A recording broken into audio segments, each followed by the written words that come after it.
പിള്ളേര് നമുക്ക് ഇടിയഞ്ചൊക്കെ അങ്ങോട്ട് ഉണ്ടാക്കാനുള്ള പരിപാടിയിലൊക്കെ നമുക്ക് കിടക്കാം. അപ്പൊ വെളിച്ചെണ്ണ ഒഴിച്ചു കൊടുക്കാം കേട്ടോ. വെളിച്ചെണ്ണ ഇവിടെ വേവിച്ച് വെച്ചിട്ടുണ്ട്. പിന്നെ അത് നല്ല ജീരകം, മഞ്ഞപ്പൊടി, ഉപ്പും തേങ്ങയിട്ട് ഒന്ന് ഒതുക്കിയതാട്ടോ ഇത്. പിന്നെ ഇഞ്ചിയും പച്ചമുളകും വെളുത്തുള്ളിയും ചെറിയുള്ളി ഇടിച്ചതാണ്. പിന്നെ ഇച്ചിരി കറിവേപ്പില ഇട്ടിട്ടുണ്ട്. ഇത് 2 വറ്റൽമുളക്, ഉഴുന്നമ്പരിപ്പ്, പിന്നെ കടുക്. വേണ്ട സാധനങ്ങൾ ഇത്രയാണ് മക്കളെ. ഇതൊക്കെ ഇട്ട് നമുക്ക് വെളിച്ചെണ്ണ ചൂടായിട്ട് ഇച്ചിരി കടുക് അങ്ങനെ ഇട്ട് കൊടുക്കാം. അപ്പൊ കടുകൊക്കെ പൊട്ടി വരുന്ന സമയം കൊണ്ട് നമുക്ക് ഉഴുന്നമ്പരിപ്പ് അങ്ങനെ ഇട്ട് കൊടുക്കാം. 2 വറ്റൽമുളക് ഇട്ട് കൊടുക്കാം കേട്ടോ ഉണ്ണികളെ.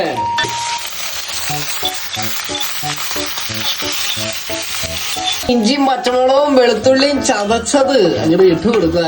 ഇച്ചിരി ഇടിച്ച കൊല്ലമുളകും കൂടിയാണ് നമുക്ക് ഇട്ട് കൊടുക്കാട്ടോ. എരിഞ്ഞങ്ങോട്ട് പുകയുണ്ടേ. എന്നാലും അല്ല ഈ സാധനങ്ങളൊക്കെ നല്ല തിന്നുമ്പോഴുള്ള നല്ലൊരു സുഖമൊക്കെ ഉണ്ടാവും.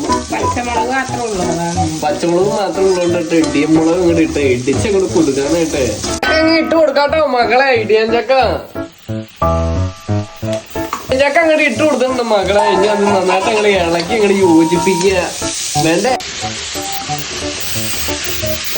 നമുക്ക് അങ്ങോട്ട് ഒതുക്കി വെച്ചേക്കണ തേങ്ങ അങ്ങോട്ട് ഇട്ട് കൊടുക്കാട്ടോ.